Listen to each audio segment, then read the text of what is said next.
Hello, everybody. JB Portillo here with Bella Vista Community Television. Welcome to our show.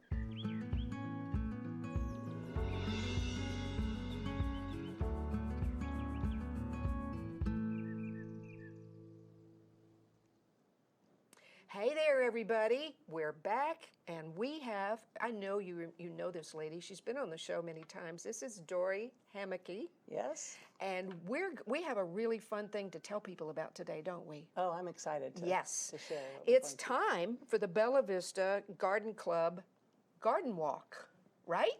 That's correct. All right, so take it away. Well, we have 6 beautiful gardens to see this year.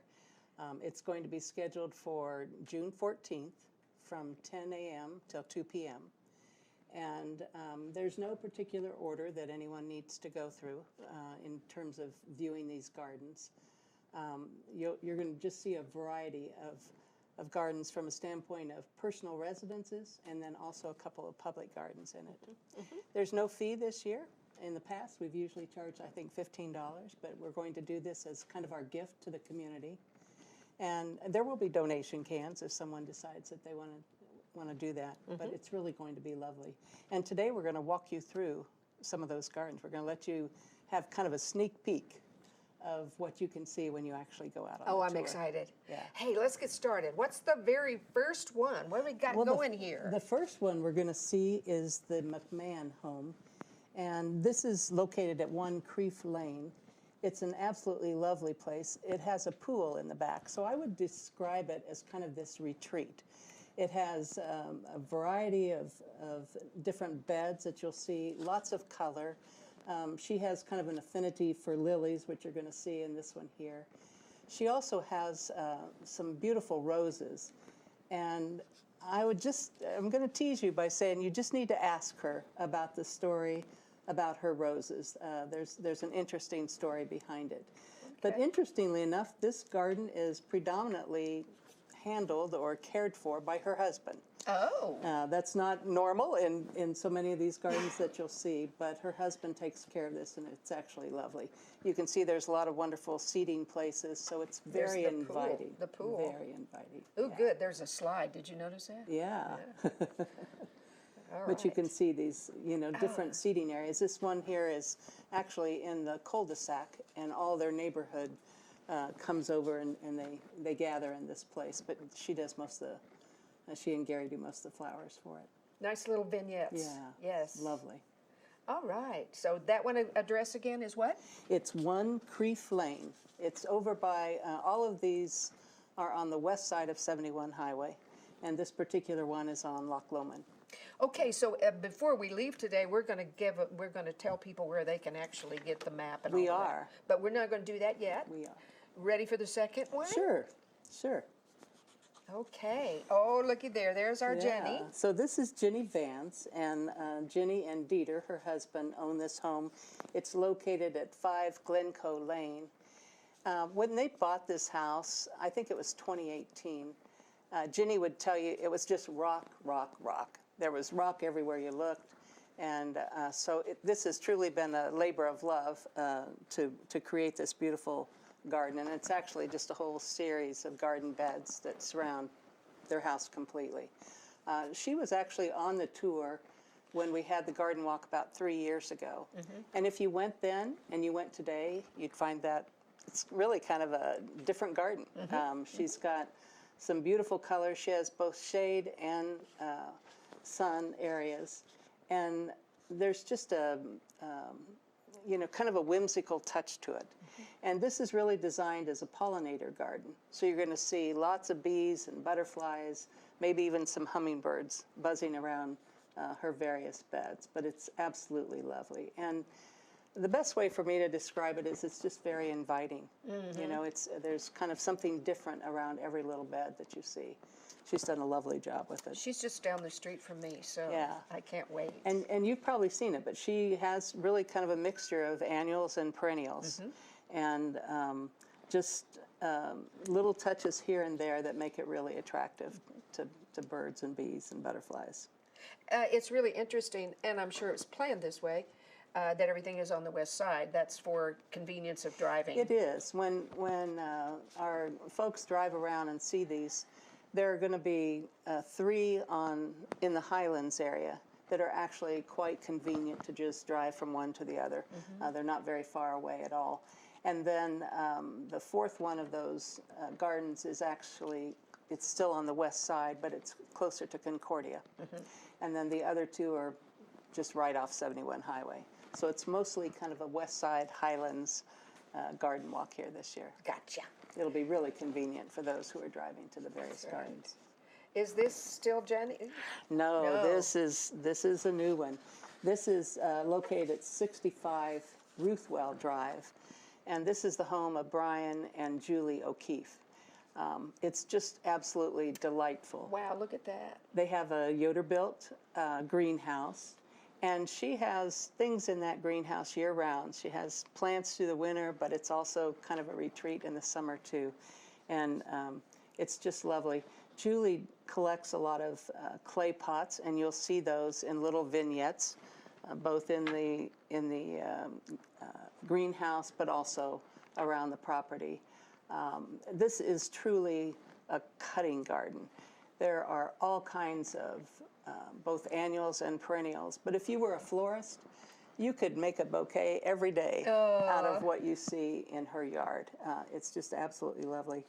And Brian has also created the compost pile, which he's pretty proud of, and it's really clever the way he's done that. He's also a musician, and it's not unusual to take a walk through that garden and hear his beautiful music from the piano kind of wafting through the open doors or windows. It's just truly. That's why the plants are so healthy, because they like the music. There you go. I guess he's singing to them, grow, plant, grow. Absolutely, absolutely. No, it's very lovely. Okay. All right. Shall we do one more real Sure, quick? sure, we can do that. Who's this? This is the garden of Judy and Lloyd Warner. It's located at 1 Algernon Drive, or Algernon Place, rather, and this is real close to Concordia. So if Okay. you know where that is, it's an easy find. They've lived in their home for 27 years, and they own, both their lot and the lot next to it. And Judy would also tell you that when they moved in, there was a lot of rock, but they have really built this incredible garden around all the rock that Bella Vista seems to deliver to us. And Judy is strong as an ox. This woman has, I believe, carried 7 or 8 pallets of large rock. And I will say that this garden is probably not good for anyone who has mobility issues, because there's a lot of slope to it. But she actually has almost like a rock waterfall stairway that you go from their yard into the lot next door, and it's just incredibly lovely. It's a kind of a birder's paradise. It's really like a bird sanctuary, and you can just sit out in one of their many seating areas around the home, enjoy a cup of coffee or a glass of wine or whatever, but it's quite serene and just an absolutely lovely place. There are places, part of the yard is grass and with flower beds in the more traditional vein, but the majority of it is a shade garden and just really serene. Dory, it sounds to me like you had fun picking these gardens. Oh, it was a blast. Yes. And the club members who generously give of their time to do this, they have fun too. Sure.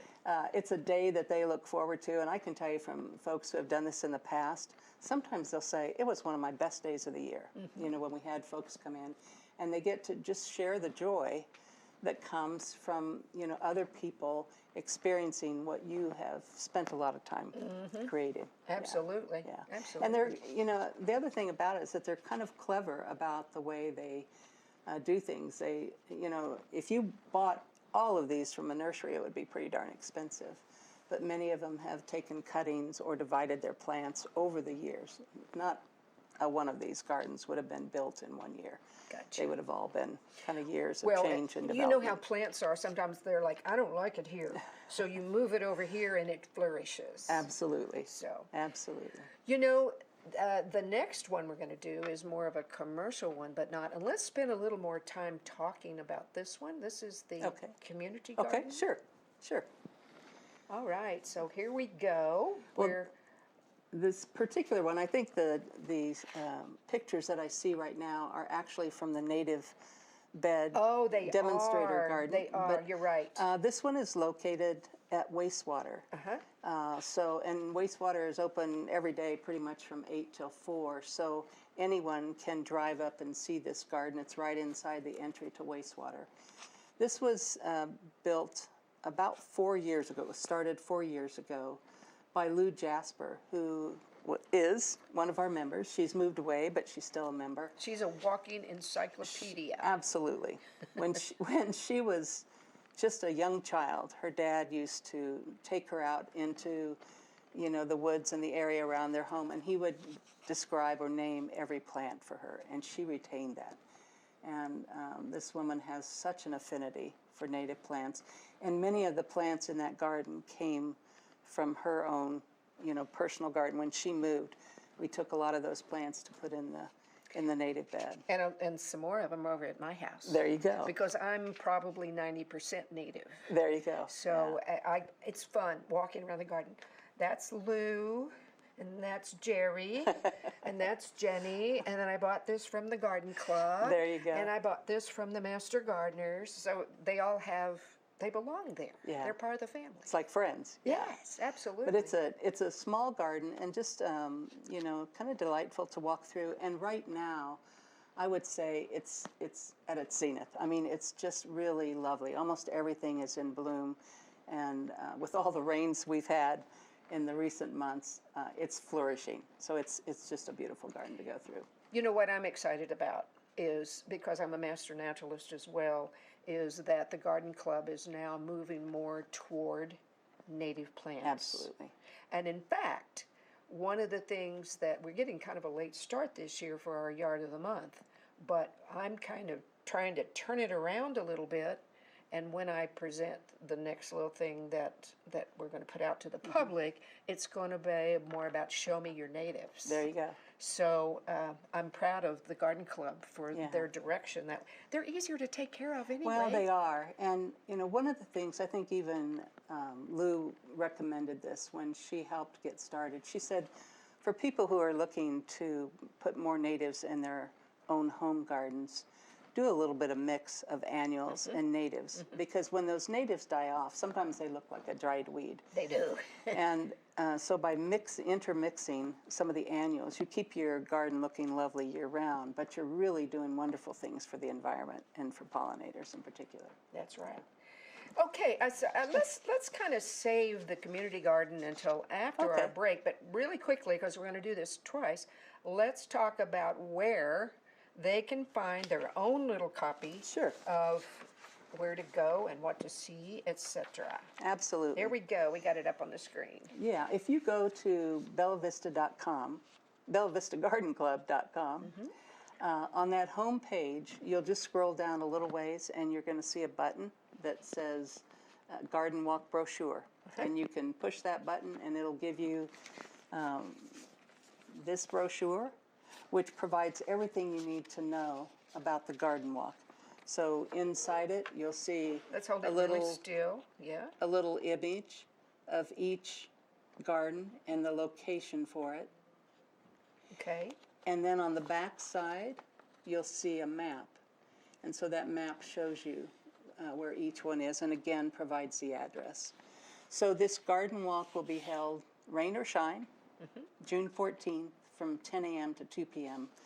But this is something that you can just get online on our website. It's also been posted on our Facebook site, and there are garden club members who would probably have a copy of it also. If you're a friend or family member or just a neighbor that would like to go on that tour, they can help you with. But are they going to be maybe at The locations as well, will there be? There will be some at each of the locations, Okay. but I think the assumption is that if you got to the location, Yeah. you probably had You this to probably begin know with. what to do, Yeah, yes, absolutely. But people can definitely help point you to the next one that might be on the tour for you. Okay, let's take a quick break, and then we'll be back. Okay. Hello, I'm Dave Todd, president of Todd Films. We work alongside Bella Vista Community Television to produce some of the content you see aired here. Have you thought about reaching your customers through a television ad? We have several options for you to consider. They range from coming to our studio here, or going to your place of business, or on location. Once you have your commercial, Bella Vista Community Television has several options for you to consider for airing your commercial. Do you have a live event that you would like to capture on video? We also offer live production packages that may be of interest. Please continue to tune in to Bella Vista Community Television. We hope you are enjoying this program. And now back to the show. We're back, and now, all of these are so beautiful, but I'm really proud and happy about the community garden that we have. So give us a little history about it, and we're going to show some pictures. It's also on the garden wall. I'm happy to do that. I actually am also a member of the Benton County Master Gardeners, and that's a sanctioned project for the Benton County Master Gardeners, and Judy Stokes and I are the co-leads for this. This garden was built in 2014, back when the Mercy Clinic was built. And it was designed originally to be what I'm going to call kind of an outdoor education room for students from Cooper Elementary. So this is a joint project between Mercy and Cooper Elementary. But the beds were all built from wood. They were 11 years old and starting to rot. And so this year, back in January and February, the Master Gardeners, a group of about a half dozen of us, came out and took all those beds apart and rebuilt them. It's absolutely lovely right now. This image, I think, that you can see right now shows you the old beds, how rotted they were, and the work that was involved in taking them out. This now shows you those new beds. Wow. It's just beautiful. There was a lot of work involved in doing that because we wanted to retain the irrigation system that was in place, and we didn't want to screw things up there. Yes. But you can see they've done a nice job. This is, basically overseen by a group of about a dozen volunteers, and they have all kinds of vegetables that are then placed on the shelves of the food pantry inside Mercy. We don't have refrigeration there, so we try to pick vegetables that are what I'm going to call shelf stable. So, potatoes, onions, carrots, lots of tomatoes, peppers, things that are not so much carrots and onions, but things like tomatoes are expensive to buy now. And so we try to put things that are of real value to people that are going to need those, that, they're healthy and nutritious, but for someone who's on a limited budget, it's wonderful to have those. Last year, the community garden donated over 1,000 pounds of produce to that little food pantry. Over 600 pounds of it was tomatoes. Whoa. And to my knowledge, I'm not sure that there was a tomato that lasted overnight. They were a hot commodity there on those pantry shelves. Yes. So people really appreciated it. Well, and people understand what to do with tomatoes. Sometimes if you grow exotic things like kohlrabis, you might not know, what is that? That's right. I personally like them, but what do you do with them, That's right. So the pantry is there to help those in need. That's exactly right. And there's, there will be other packaged items on those shelves too, but it gets wiped out in a hurry. So if our listeners ever want to donate to that, it's definitely a good cause. Another kind of good thing to talk about with this particular garden is it's right next door to the farmer's market. That's right. You can actually view it anytime, really. Oh, it's actually really fun. We often have volunteers working there on Sunday mornings, and we have the gates wide open, and many times families will come through, parents and young children, and we really take great delight walking them around the beds, showing them things. And it's always kind of amazing that, oftentimes children have no idea where things like potatoes come from. You mean they don't come from Walmart? Yeah, well, they do. But that's secondary to where they started. And sometimes the parents don't know that either. I can right. still remember a time where we pulled up a potato and the mother said, I had no idea that they were, in the earth. And so it's just a reminder of how much value there is in teaching children about the food that they eat and the plants that they can help grow and that they can grow in their own backyards. Exactly. Yeah. Exactly. We actually have a group of third grade students who plant seedlings in late March of zinnias, and then around the first week of May, they carry these tiny little seedlings over to the garden and with great care plant them on the outside. And like right now, they're not very tall, but if you come by in July, it will be just ablaze with color, and you'll see all kinds of pollinators out there in those gardens. Last year we had hummingbirds as well as all the butterflies and bees, so it was really beautiful to see, and that catches people's attention. Of course when it they're going to does. the farmer's market. Yeah. Well, you guys worked so hard on that. I saw it when it was like derelict almost. It was. Several years ago, it was really in bad shape, and the master gardeners have been involved for the last, I think, 3 years now. And there's been a true metamorphosis of that garden. It's really changed, and it's lovely. Yeah. Yeah. Shall we share with folks a few things that you can be doing in your garden in June? Sure. What are you doing in your garden right now? Trying not to have to mow every 5 minutes. But other you than go. that, and weeds get really tall very quickly. But you know what? With the rain, I really like, not pouring down rain, but if it's just misting and all that, that is my favorite time to go out and plant things because it's easier to dig. Absolutely. Or pull the weeds because you can get the whole thing. Absolutely. This is also a really good time, if you haven't already, to put mulch down. Yes. I personally like to use straw. Yes. But the challenge with wheat straw is that about a week after I lay it down, and I do about a 2 to 3 inch layer, so it gets a good covering. But then the little wheat will start to grow up through it. So then I'm pulling wheat weeds for maybe a week or two, but they don't last long. And then the benefit that provides to your garden is tremendous, and to the gardener, because you're having to water a lot less. It really helps keep the weeds out and saves on water. You don't have to water So as much. you grow vegetables? I do. Okay, so I what do. have you got in your garden right now? I have tomatoes, onions, garlic, lettuce, carrots, peppers, Swiss chard. Swiss chard's coming out the roof. Yes. So I'm always looking for people who like Swiss chard to share that with. But that was something I hadn't grown years ago, but I actually love it now. Yeah. So I'm trying to think, but those are some of the primary ones. Yeah, the radishes are about done. But, Okay. yeah.